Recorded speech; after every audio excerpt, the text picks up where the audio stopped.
Welcome to Mike On with Nadine Smiley. As you can already guess, I am your host, Nadine Smiley. And before we get into today's show, I just want to give you a quick introduction about myself. I am a mother, first and foremost. I'm an entrepreneur. I am the co-founder of Sexy Moms Rock, a movement to inspire, educate, and encourage women and moms. I am an author. I'm a ghostwriter. I'm a certified speaker with Les Brown. I'm a whole plethora of things. So this is me. As I'm sure many of the women of today have to be a whole plethora of things. We are multifaceted women. And with this show, we celebrate that. As a matter of fact, one of the women that we want to celebrate today is Oprah Winfrey, who is a multifaceted woman. Now, in January 2018, Oprah Winfrey just received the Golden Globe Cecil B. DeMille Award. Why is that important? Let me tell you real quick. So, she is the first Black woman to receive this award. Now, the award was first introduced in 1952. So imagine that, 65 years later, she's the first Black woman to receive this award. Now, the reward is actually for outstanding contributions to the world of entertainment. So, if any of you guys have followed Oprah Winfrey, this is definitely up her alley. So, this is, her reach has gotten to this point that it's an amazing award. That's absolutely amazing, and we celebrate her. Now, a few of the things that she brought up in her speech, if you listen to the speech, it was an amazing speech. It was very inspiring. Now, not for nothing, there's always going to be criticism after anybody does anything big. Somebody will always have something to say. So, there are a couple of things that I did want to point out or elaborate on that she pointed out in her speech that I myself was not aware of some of those things that she pointed out. So if you're anything like me, then you wanted to know a little bit more. You did some digging. So for those of you who didn't do any digging, let me help you real quick. So one of the women that she brought up during her speech was a woman named Recy Taylor. Now, why this is important is Recy Taylor was actually a sharecropper in Alabama. She was a wife and she was the mother of children, one of the children at the time being an infant. So on her way home one day, she was kidnapped and raped by a group of white men. Now, if you're familiar with those times in Alabama, it was heavy under the influence of the Jim Crow laws. If you're not under the influence of Jim Crow, if you're not familiar with Jim Crow, I suggest you do a little bit of research, do some digging. You may be surprised at what you find. You may be a little bit disgusted too. So anyway, what happened was, despite the threats from these men for her to keep quiet and not speak her truth, what she did was speak anyway. She sought justice, and this prompted the NAACP to send out one of their best investigators, who at the time, ironically enough, was Rosa Parks.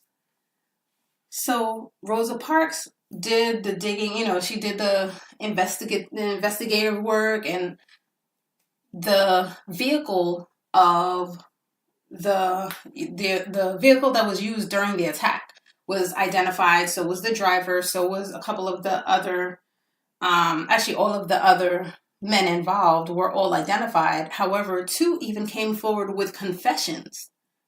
They admitted to their roles in this, and they even admitted to all of the parties involved. They went forward to authorities and everything. Now, the jury in Alabama refused to prosecute. I'm not sure how this was justified to them, but this comes across as a slap in the face, because not only did she go through this traumatic experience, but now when she sought justice behind it, they refused to prosecute. They refused to give her the justice that she so deserved. So there was actually a documentary made, not not 100% sure about the name. I think it's The Story of Recy Taylor. But there was a documentary made about her story. If you Google it, you will find it. And actually, if you watch it, let me know how you like it. I'm interested in hearing, different opinions about it. Now, in 2011, funny enough, the state of Alabama actually issued an official apology.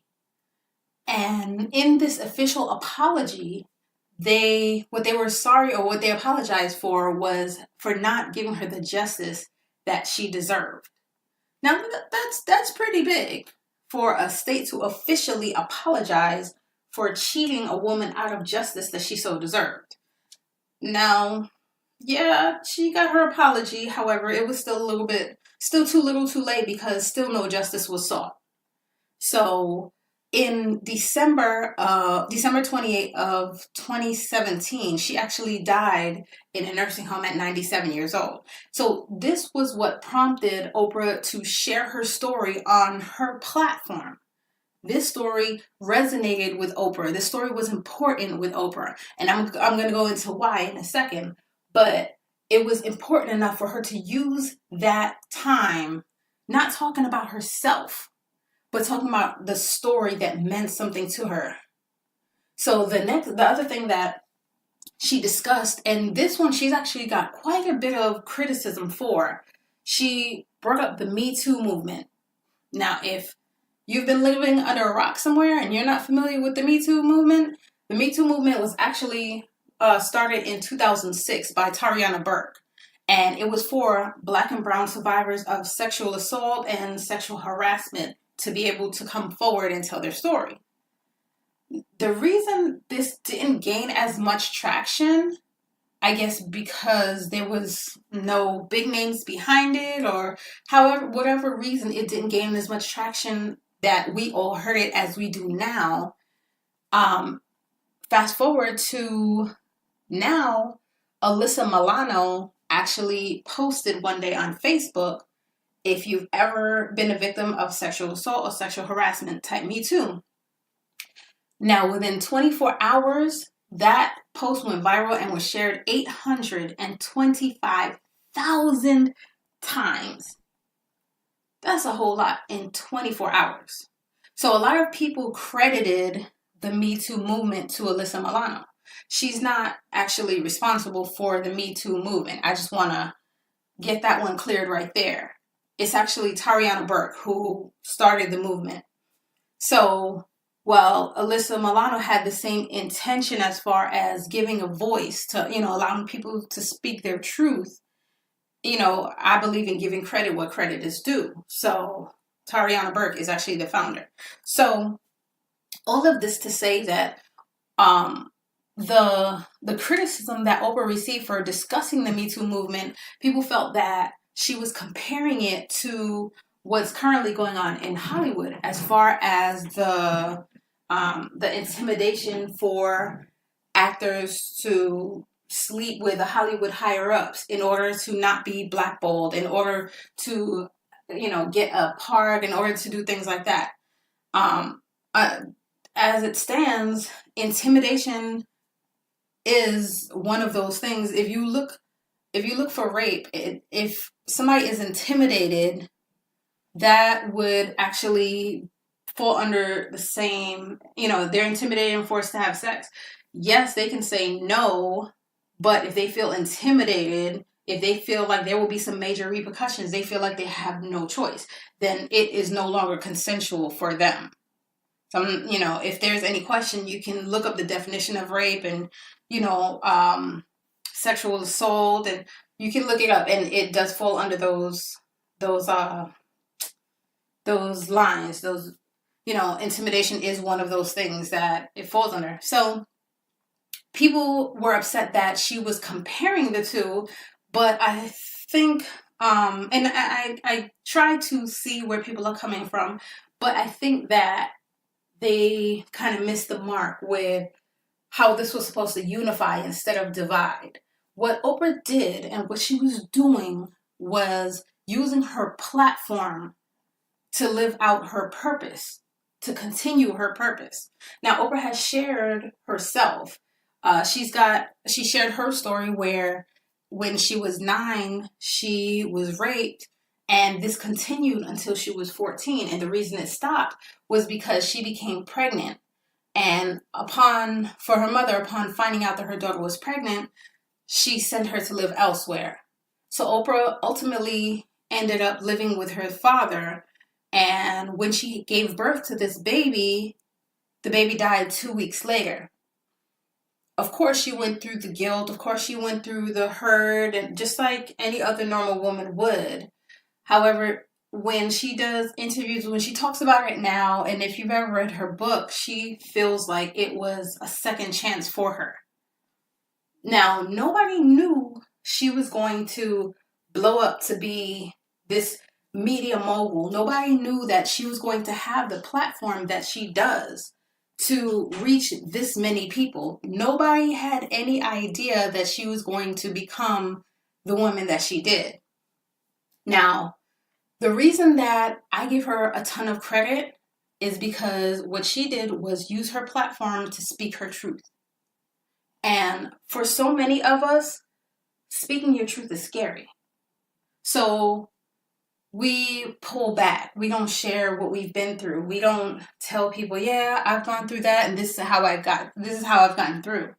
Instead, what we do is keep it to ourselves. I don't want them to know. I don't want them to think differently of me.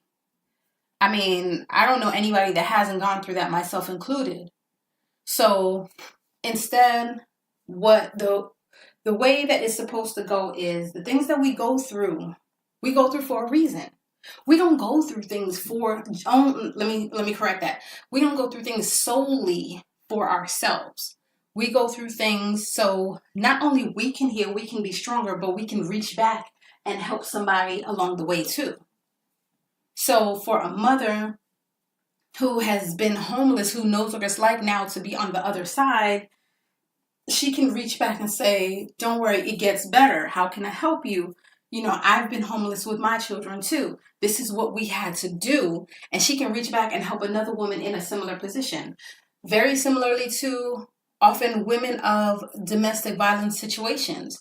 Once they break free, what they'll do is reach back and they'll become advocates to try and help other women in those situations break out of those situations. And what all of this is using the platform that they have. You don't have to have a big platform the way Oprah does. You don't have to be a billionaire and have schools in Africa and, you know, have networks named after you. You don't have to have all of that. You can be a teacher in a classroom and make a difference in the lives of the kids that are there every day. You have between 6 and 8 hours every day to drop nuggets into these kids' heads. You have between 6 and 8 hours to tell the kids you can do it. I believe in you. And you know what? If don't nobody else believe in you, know that I do. And that's never going to change. If you are a banker, every customer that comes to you, you can have them leave you by hearing something positive. Have a blessed day. Know that you can do it. You know what their situation looks like. Sometimes people will come to you with things. Okay, this person, I need to pull all of my money out the bank because my house burned down in a fire, and this. It don't take much more than an encouraging word to use a platform that you have. And for many of us, it's like this is like going above and beyond to give that encouraging word is too much. Now, there are days, I'm just going to be honest, there are days where you just don't want to be bothered and you're like, look, can I get a break from my purpose? Like, can I just get a break from, helping other people? Can I help myself? Often the person that does the pouring into, the encouraging, the inspiring, things like that, that person needs to be poured into also. So that's another point that I ask you. If you are that person who is always pouring into somebody, who is always giving and stretching out your hand, who's pouring into you? Where do you find that recourse that you can feel like somebody's, like, you can feel inspired, you can feel like you're encouraged, you can feel like somebody's pouring into you. Where do you find that? And if you're not finding that, how do you change that? Think about it. How can you pour out and give to others if you're empty? There's nothing that you can do. If you're empty, how do you help other people? That's like when you fly in a plane, the first thing they tell you is before you can help other people, you put on that mask. Now, yeah, it's just oxygen, absolutely. However, without the oxygen, you cannot help anybody else. You've been passed out before you can reach anybody else to help them. So without being poured into, without being inspired, without having that spark to your flame, how do you reach others? How do you continue without burning out? It's impossible. There's but so much of yourself that you can give. So if you find yourself in that position, then you need to find, first of all, you need that group around you. Somebody's got to be around you that can pour back into you. And if that somebody is not there, then you need to find a somebody that can pour into you positively. Not somebody negatively, because those are easy to find, but somebody that can pour into you positively, that's the biggest thing. That's step one.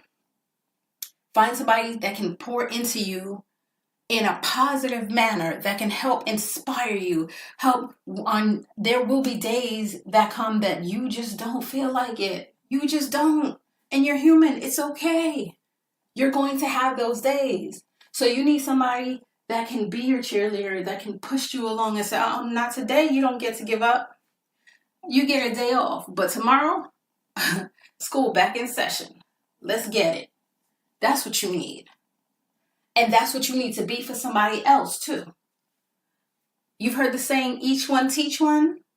Okay. In this instance with Oprah, this one used her platform and taught millions. There were so many people that did not know the name Recy Taylor. So many people, including myself. So when we use the each one teach one logic, she did. She did. This one taught millions because she had that platform. If you're a teacher, you teach a classroom of kids. If you work in customer service, then you teach one-on-one. It's not that hard. It's not that hard to give somebody an uplifting word, to encourage somebody. Because you know what, truth be told, there's times when we don't feel encouraged, and in giving somebody else an encouraging word actually helps us. Now, I know what you're gonna say. I'm not that outgoing. I'm kind of an introvert. Yeah, well, so am I. And to be honest, one of the things I've learned about myself recently was in being an introvert. It has not worked in my favor. Not saying change who I am, but that means that it's time now in my life where I have to step outside of my comfort zone. It's time in my life where I have to step into an arena that is scary for me. And you know what? I'm okay with it. I'm okay with stepping into that arena that's scary for me, because if I stay comfortable, I get complacent. And if I get complacent, I don't make a difference. And my time on earth here is wasted.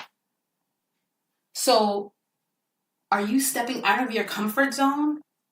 Are you making the steps forward that you need to make a difference? Are you taking the steps to follow whatever your purpose is, to put yourself on that platform where you get to have that following, you get to be able to speak, and whether it be one person or 1 million people, you're reaching somebody, and that's what makes the difference.